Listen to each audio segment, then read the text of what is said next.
Знаете ли, че напливът към Банско датира още от древни времена? Траки, римляни, византийци и славяни са заселвали територията около тази перла на Пирин. Днес хиляди туристи идват основно през зимата, радвайки се на многообразните атракции, които най-големият ски курорт на Балканите предлага. Но и през останалата част на годината множество фестивали привличат гости от страната и чужбина. Посетихме 100 национални туристически обекта и още много други красиви места. Ето нашите 100 плюс клипчета от България. Опозная, за да я обикнеш и я опазиш. Първият печат от 100 национални туристически обекта получихме в къщата музей на Никола Вапцаров.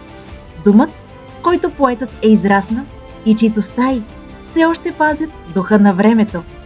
Този печат може да получите още във Веляновата къща, истински шедьовър на възрожденската архитектура, и в музея на Неофит Рилски, където ще научите за първият български учител и книжовник.